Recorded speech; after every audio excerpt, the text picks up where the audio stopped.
那这个永康的正式转运站其实就要解决这个国道客运长期下交流道之后，在永康地区停靠的问题。我们知道早期在沿航地区因为没有适当的路外场站的这个空间，所以它都只能路边停靠。所以我们在这个前几年就先解决了这个路边停靠造成交通安全的问题，我们设置了临时的转运站。那同时也开始建设新的正式的转运站。那这个转运站总经费是5300万，那也感谢中央交通部的支持，补助了4500万。这个转运站内有8个席次的月台。那除了国道客运的停靠之外，我们也特别预留了2席，让市区公车来停靠。周边的这个汽机车的停车空间也相当的充足经过这个试营这段时间，我们在路边以及原来的临时转运站部分呢，对于汽车跟机车的这个停车空间都尽量的来满足。那我想，我们这个转运站的这个正式营运呢，我想对于台南市上下交流道的第一站长途客运，一定有非常好的这个服务的空间。那也欢迎市民朋友来多多利用。在车道上，我们才一进一出让车辆可以比较顺畅的一个通行。那室内空间也非常的宽广那让国道客运跟施工车来分流，再让民众呢可以有一个舒适的一个候车空间这样子。我们谢谢台南市政府来规划设置这个这么完善的一个转运站。那实际上设置之后呢，对我们的市民朋友呢搭乘真的是很方便对我们这个运量来讲是会有一个提升的。掌握施政3分钟，台南进步向前冲。请启用。我们找一个好的地方，让等车的民众、通勤的民众能够有比较舒适的环境来做转运这是刻不容缓。那经过2年多的努力，把这个很漂亮、而且很舒适、而且很安全的永康转运站终于建设完成了。希望它担负起让市民行的安全、行的舒适、乘坐大这种运输工具的一个好的经验。希望它的启用能够带来交通改善的另外一个契机。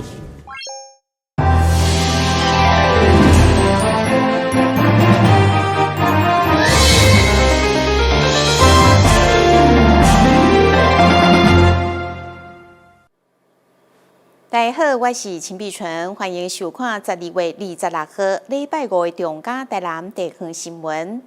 2025台南购物节到今嘛累积订阅的金额已经突破45亿。台南市经济发展局特别举办好礼月月抽第2届抽奖活动，奖品有各种的家庭用品、智慧电车、现金8万块等等，总价值超过80万。市长黄伟特嘛宣布，后一届抽奖将会塔价10万块，呼吁民众把握机会来台南消费抽大奖。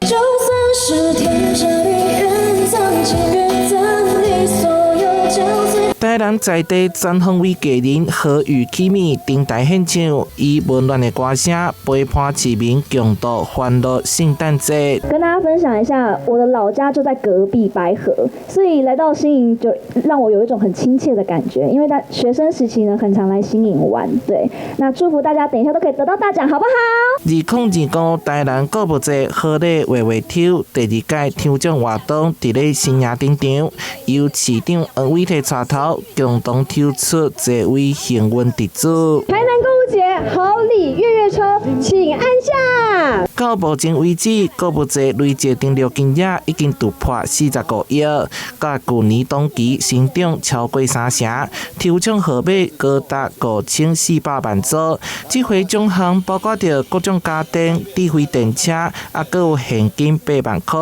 总价值超过80万。下次的抽奖我们要加码10万元所以说这个奖项只会越来越多。那一直到明年的3月份那所以欢迎大家一定要来台南购物节，等着你来啊！春节期间也来，然后跨年期间也来。经发局鼓励民众伫咧无工商权市集卖场消费，因为不止奖项丰富，也阁随时会当塔价，同时也会当作为未来优化商圈辅导甲活动规划的重要参考，带动城市经济长期发展。台南新闻社会采访报道。庆祝府城建成300年，由台南在地青年团队日月山上发起的乌蝶节行动正式登场。业者将家己的店把上大型的蝴蝶结变成大型的音乐礼盒，要伫未来3个月，每一个周末举办音乐响宴，为古岛甲市民献上府城300年的生日礼物。位伫新港3月台南站前商圈附近的万昌街，是真侪少年人假日时街头聚集的所在。这间由着台南在地青年团队日月山上发起蝴蝶结行动，除了邀请台南知名美合品牌花艺用大型的蝴蝶结包装街头的装置，化身作为大型的音乐礼盒，作为府城建成300档的生日礼。府城就是因为其实台湾府就在我们这个附近啊，所以我们日月餐上呢这次来发起，就是由我们自己来包装成为一个很大的一个礼物音乐盒，好，然后让这个周末的时间呢，年轻人都可以来到这个舞台来做这个音乐的演出，跟大家分享这些音乐。那同时这样的礼物就是为了致敬我们台南府城300档。对，那不止好吃好玩哦，我们这边还有这个新的一个美食会在这边开始曝光这样子哦，所以欢迎大家一起来到台南来，能够庆祝这个府城300年。那更重要的是，我们也在号召有更多的在地店家哦，当他们支持这样的一个台南专属的活动的时候呢，他在店家前面只要挂上这个蝴蝶结。我们一样会在宣传影片的时候来去为店家来做曝光，借此带动更多的商家的生意的一个人流这样子。大家拢知影，今年是咱的建成300年啊。其实较早吼，伫咱的万昌街，伫咱的城内，就是最欢迎的一条街路啊。因为咱时代演变嘛，佮有咱商贩者吼，咱这头家娘的努力，咱即摆其实变成一个咱台南潮流的代表。所以咱今仔这个蝴蝶结的行动是由咱在地日月山上发起的一个活动，那也希望大家可以一起来响应也欢迎大家一起来逛逛这条代表台南灵魂的一条老街有很多的艺文的古街巷弄也有很多我们的美食欢迎大家一起来参与，一起来逛逛。这间活动除了蝴蝶结大型的音乐礼盒。一顶场就吸引袂少少年人的眼光。另外，日月山上音乐盒还有少年人专属的舞台，店家将连续3个月，伫每礼拜六邀请乐团来演出。无论是专业的乐团，拄出社会一场新鲜人，或者是搁咧读册的精致音乐人，拢会用来报名登台。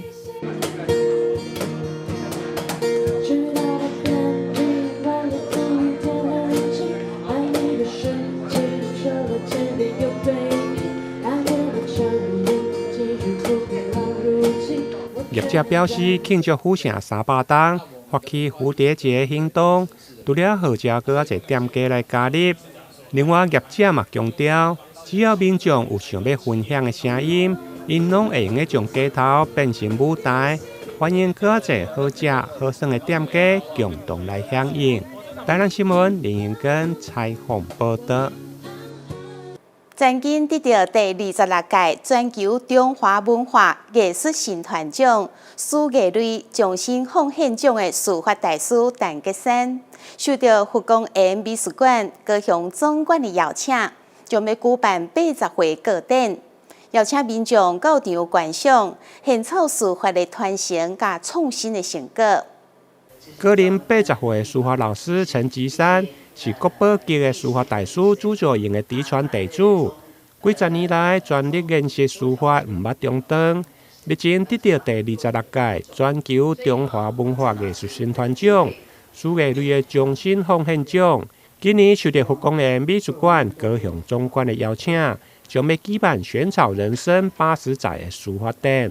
然后自创的这仙草的书法事实上也是有一个就是一个领域啦。它的仙草也是这非常有特色了。那刚刚呢，我说的是跨国际的所以它的有4个国家，包括我们的日本、韩国、马来西亚跟乌克兰在10月10号，在美国的纽约时代广场也的大荧幕也播出了。目前就是有很多的爱好者都是非常的响应所以他的作品不是在我们台湾风靡，包括在国际上也受到很多的喜爱呀。陈吉山老师所创作的选草，文笔线条有粗幼、轻重，甲着节奏感，不但曾经得到日本、韩国等国家来发行邮票，而且嘛，伫这个月12号，伫美国纽约时代广场的大荧幕来播出。希望这间的个展会用成为书法艺术发展上的教学展。大篆、小篆，到我们的隶书、行书、楷书、篆书、草书，到陈老师的选草，一脉下来的书法的严格，能够把它做一个呈现，做一个教育的展。一方面也是呈现老师的特殊性，是他独特的选草体。所以我想了说也很好了哈，能够趁着佛光园这个场域，然后我们就能够在很努力的把它做这样的一个布展工作。这届选草人生80载的书法展，将对12月27等到明年的2月1号，开幕式27东港下午，陈老师将伫现场来会考，让大家了解选草书法的特色。1月3號還有專題演講，歡迎有興趣的民眾踴躍前往參觀。台南新聞林盈根採訪報道。擁有121棟歷史的成華糖廠，到目前每一棟由原維持製糖，不止向前豐收，嘛成為重要的產業甲文化觀光地標。成華糖廠依照傳統寶東儀式，正式舉辦製糖開工典禮。大唐董事長表示，今年因為洪災禍災影響受成，製糖產量有較減少。不過因為糖是屬於戰略物資，在政府的支持之下，現主時成華甲好買兩個糖廠，有緣繼續運轉營運。在大唐董事長吳明昌親自主持之下，114、115年期的製糖，在面帶貴賓甲當人的見證，共同點香祝福，祈求人員平安，設備運轉順利。會中在新野的傳染進場，搭配詳細演出甲樂鼓聲的助陣，插入全場氣氛。而當頭戲則是依照傳統儀式，將白有幾好紅帥的甘蔗等於亞甲區，向前製糖作業正式啟動。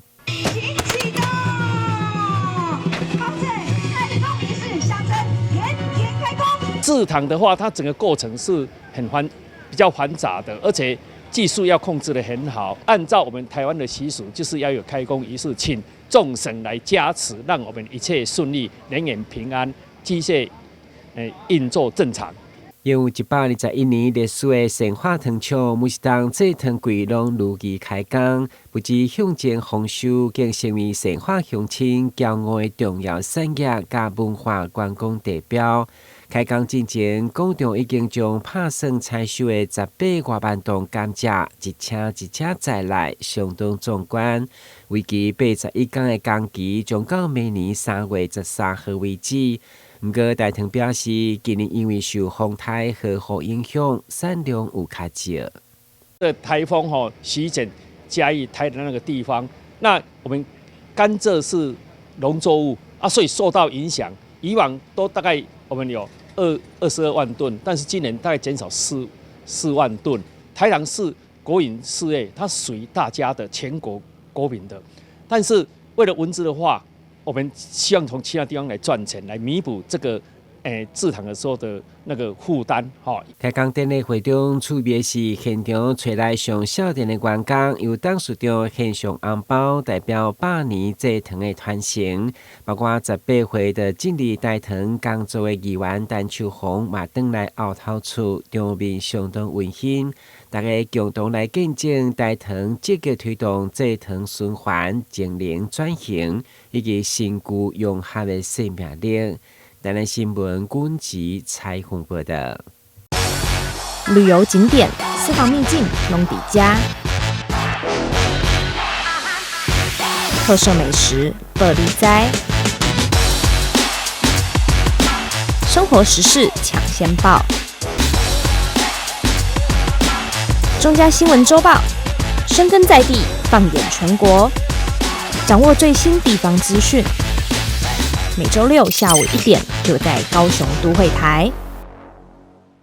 交通部公路局甲台南市电大天气奖合作，邀请艺人王彩华透过歌舞表演、甲有奖征答、甲民众互动，提醒大家行路唔通看手机啊，嘛千万袂当疲劳驾驶，守护家己甲别人的用路安全。为了吸引民众来了解行人使用道路安全，提醒行路开车都一定要细致。交通部公路局巡回宣导来到台南场，特别邀请保庇天后王彩华来担任代言人，搭配电影三太子的表演，以招牌保庇甲民众互动，加上趣味的有奖征答，现场相当热闹。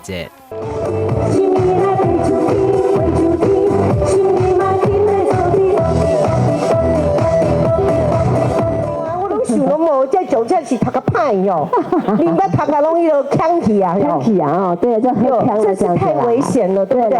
你会伤害到自己，你也会伤害到别人，对，千万不要做这样的事情。交通部公路局结合奖标，用轻松趣味的快闪宣导，重点也是提醒用路人千万唔通行路看手机啊，随便穿越马路，甚至为了抢紧冲红灯。走马路的时候啊，不要一天到晚看着手机啊。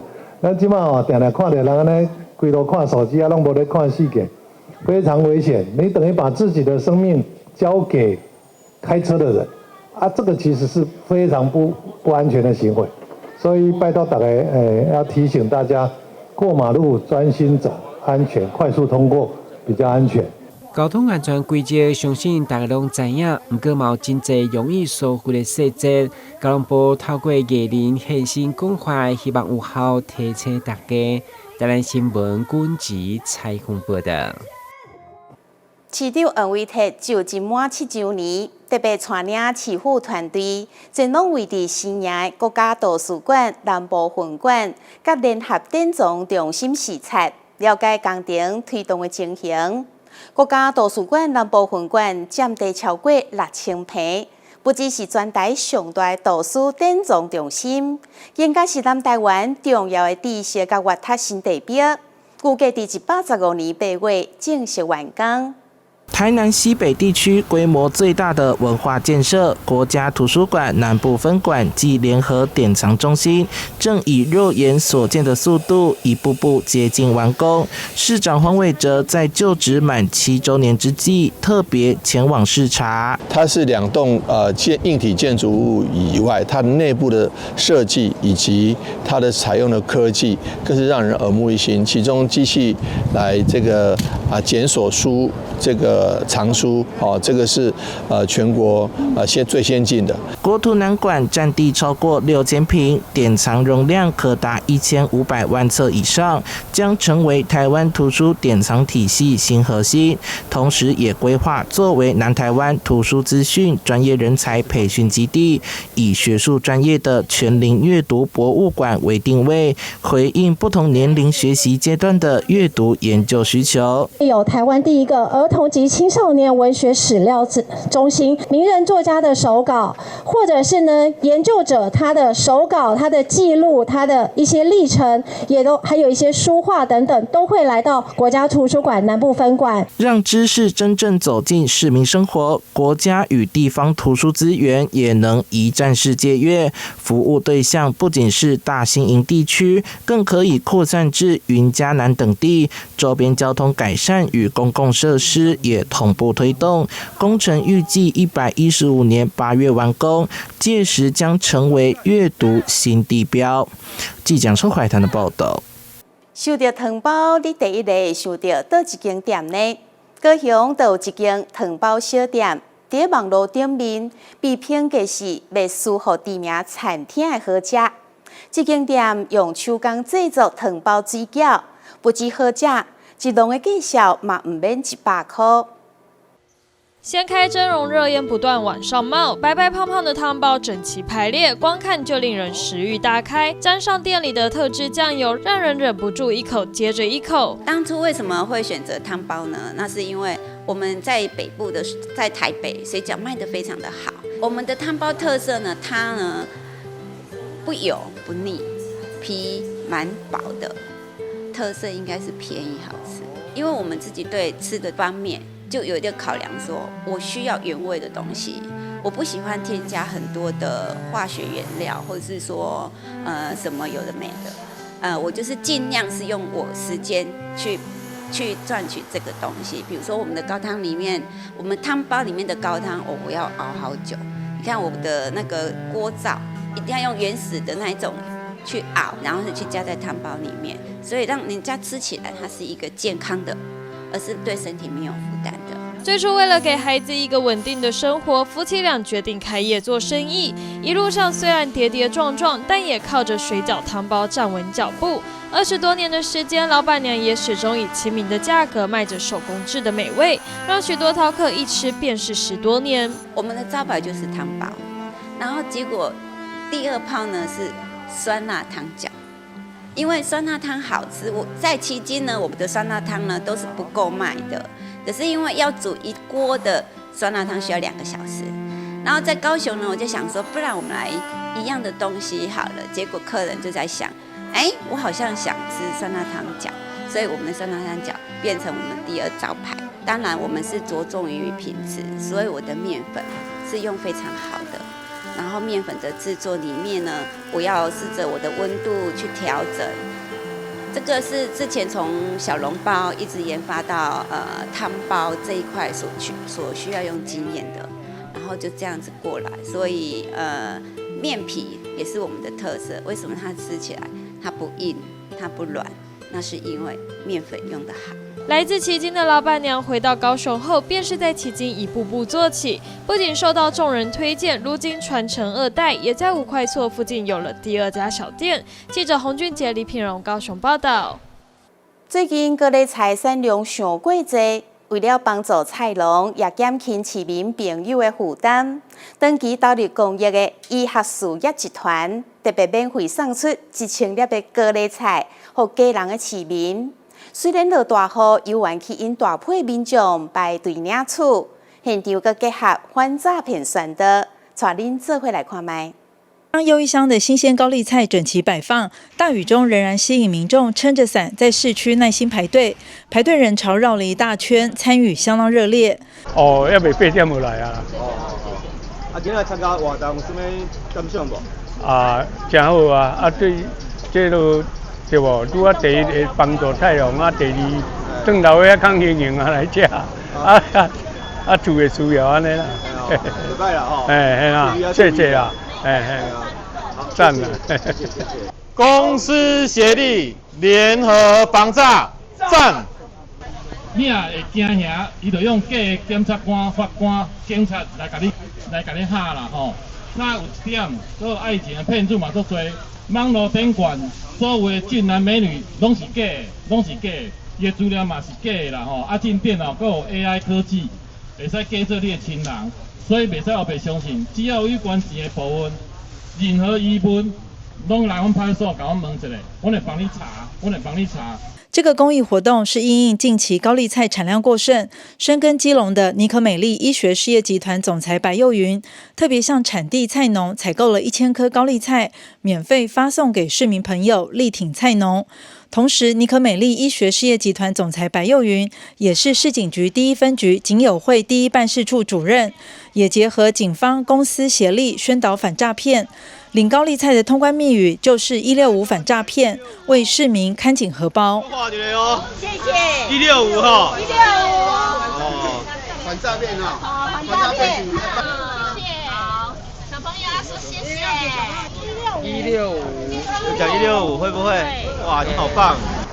现在社会的诈骗层出不穷，包括我们尼可美丽集团的商标、诊所的商标都一直不断的在脸书上面盗用诈骗，那利用这一次的我们就是帮菜农，因为现在因为高丽菜过剩，所以我们就基隆的民意代表就是说发起说帮忙这些菜农。那我看了我们1分局的我们警政同仁也常在路边、火车站一直不断的举牌在宣导防诈骗，但是借由这个机会让大家更踊跃来参与而且里面也有写防诈骗的专线是165。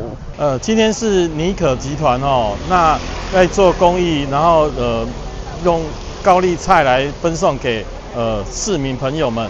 那今天非常荣幸能够借着这个机会，透过这个机会，然后来跟大家宣导防诈。那我们尼可美丽，我们白总来很用心那来办理这种公益活动，一来可以帮市民加菜，二来可以帮助农民解决这个盛产的农作物的困苦。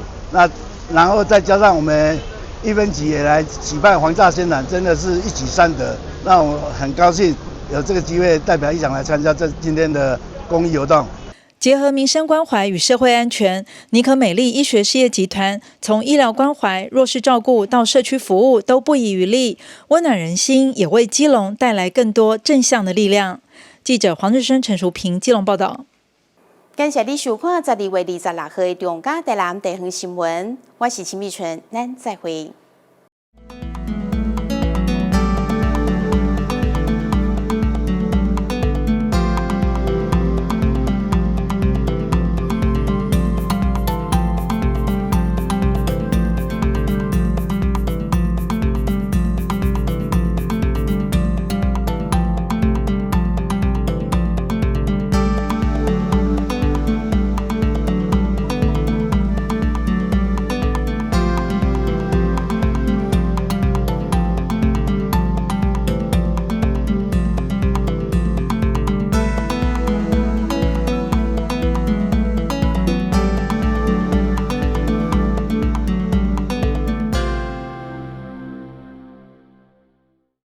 1号选手出场，信心十足，挑战失败，骑车上驾训安全不靠运。2号选手考场练习，看起来有些紧张，是过关了吗？挑战失败，骑车上驾训安全不靠运。代考区2人组第3次报考，这次如果真没有考过，我就不要考了。我有办法。骑车上驾训安全不靠运，现在报名还有补助哦。阿妈你好，阮是来甲你送消防平安的，这是阮厝内24点钟的保镖。伫第一个时间，伊会当甲咱，若像甲咱叫醒共款，互咱知影讲隔壁有状况发生。助警器有分侦烟室与定温室，分别装置于居家的不同环境。